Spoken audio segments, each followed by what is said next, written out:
Assalamualaikum warahmatullahi wabarakatuh. Perkenalkan, nama saya Ibu Zulminarni, SPD MSI. Saya guru SMK Negeri 5 Pontianak. Pada kesempatan ini, saya akan mensosialisasikan mengenai Merdeka Belajar. Di sini ada 5 buah modul yang saya pelajari. Modul pertama yaitu mengenali dan memahami diri sebagai pendidik. Mengenali diri dan perannya sebagai pendidik. Menurut Ki Hajar Dewantara, pendidikan itu adalah menuntun segala kekuatan kodrat yang ada pada anak-anak agar mereka dapat mencapai keselamatan dan kebahagiaan yang setinggi-tingginya baik sebagai manusia maupun sebagai anggota masyarakat. Salah satu awal kita sebagai pendidik adalah bagaimana kita memaknai dan menghayati pribadi kita sebagai manusia yang merdeka untuk terus belajar. Ki Hajar Dewantara pernah menyampaikan, pendidik itu menuntun tumbuh atau hidupnya kekuatan kodrat yang ada pada anak-anak agar dapat memperbaiki lakunya, bukan dasarnya hidup dan tumbuhnya kekuatan kodrat anak. Apa peran saya sebagai guru? Menurut Ki Hajar Dewantara, peran saya sebagai guru yaitu memberi ilmu demi kecakapan hidup anak dalam usaha mempersiapkannya untuk segala kepentingan hidup manusia, baik dalam hidup masyarakat maupun hidup berbudaya dalam arti seluas-luasnya. Ingin menjadi guru seperti apa saya? Tentunya sebagai seorang guru itu saya ingin menjadi guru yang dikagumi, guru yang bertutur kata lembut, guru yang selalu menyimak pendapat siswanya, atau guru yang selalu menyemangati gurunya. Guru haruslah adaptif terhadap perubahan seperti yang disampaikan Ki Hajar Dewantara. Pendidikan umumnya berarti daya upaya untuk memajukan pertumbuhan budi pekerti, kekuatan batin, karakter, pikiran atau intelek, dan tubuh anak. Nah, untuk modul kedua yaitu ada mendidik dan mengajar. Yang pertama itu adalah mendidik menyeluruh. Menurut Ki Hajar Dewantara, anak-anak tumbuh berdasarkan kekuatan kodratnya yang unik. Tidak mungkin pendidik mengubah padi menjadi jagung atau sebaliknya.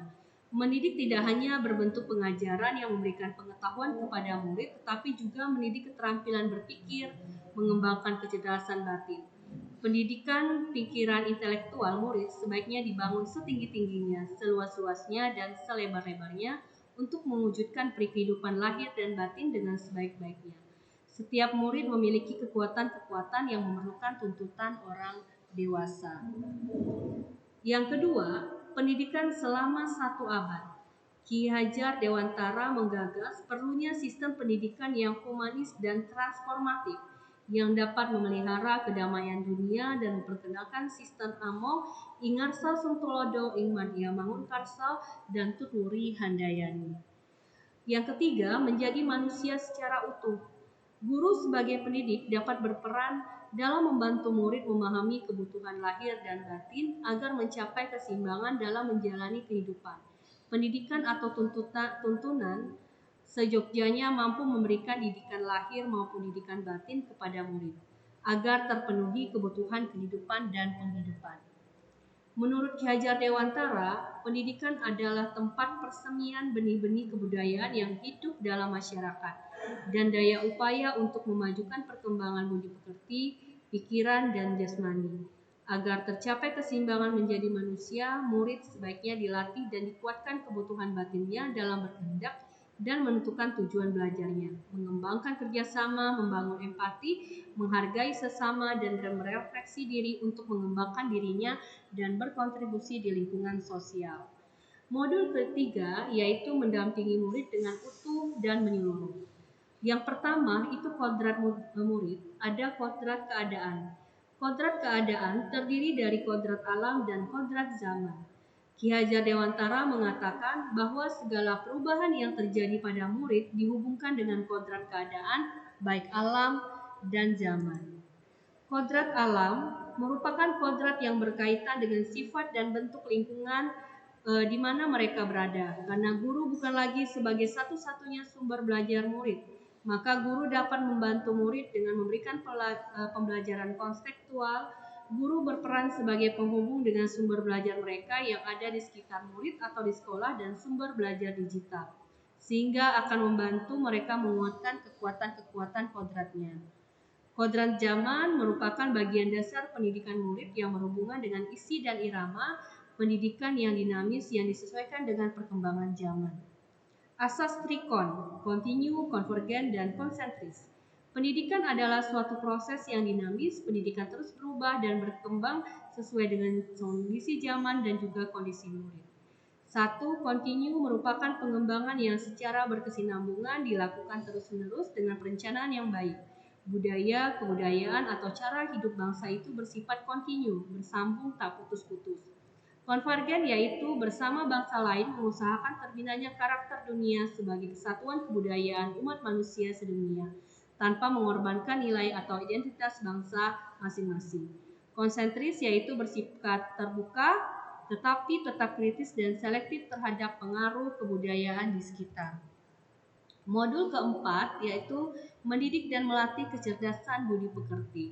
Budi pekerti atau watak hasil dari bersatunya gerakan pikiran, perasaan, dan kehendak atau kemauan sehingga menimbulkan suatu tenaga.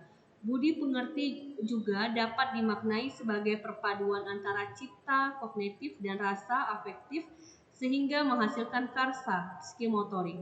Kemudian ada teori konvergensi dan pengaruh pendidikan. Teori tabula rasa yang beranggapan bahwa kodrat anak ibarat kertas kosong yang dapat diisi dan ditulis oleh pendidik dengan pengetahuan dan wawasan yang diinginkan pendidik. Teori negatif yang beranggapan bahwa kodrat anak ibarat kertas yang sudah terisi penuh dengan berbagai macam coretan dan tulisan. Untuk modul yang kelima yaitu pendidikan yang mengantarkan keselamatan dan kebahagiaan.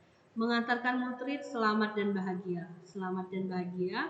Setiap pendidik sebaiknya harus mengenal dan memahami kekuatan kodrat anak bahwa setiap murid dapat mengekspresikan dan memuat pemahamannya sendiri dengan cara yang berbeda. Salah satu fungsi pendidikan adalah mengantarkan murid agar siap hidup dan memberikan kepercayaan kepada murid bahwa di masa depan mereka akan mampu mengisi zamannya demi mencapai keselamatan dan kebahagiaan. Sistem Among, Ki Hajar Dewantara memperkenalkan sistem Among, Ingarsa Sungtolodo, Ingmatia Mangunkarsa, dan Tuturi Handayani. Ingarsa Sungtolodo di depan memberi teladan, seorang guru memahami secara utuh tentang apa yang dapat ia bantu kepada murid, menjadi teladan dalam budi pekerti dan tingkah laku.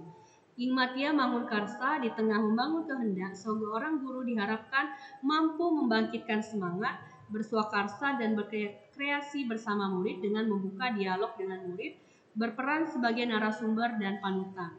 Kemudian ada Tuturi Handayani di belakang memberi dorongan, seorang guru tidak hanya memberi motivasi, tetapi juga memberikan saran dan rekomendasi dari hasil pengamatannya agar murid mampu mengeksplorasi daya cipta, rasa, karsa, dan karyanya.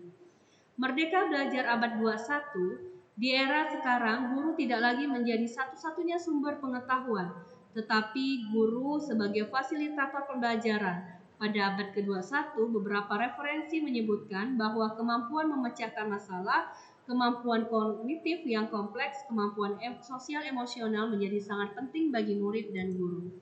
Menciptakan lingkungan pembelajaran yang terbaik murid, membimbing murid memperbaiki bangsa, mendorong murid untuk mengembangkan keterampilan kerjasama dan gotong royong, membantu murid lain yang mengalami kesulitan belajar. Hal tersebut akan dapat mengembangkan kecerdasan sosial emosional melalui pengalaman belajar sesuai dengan kebutuhan.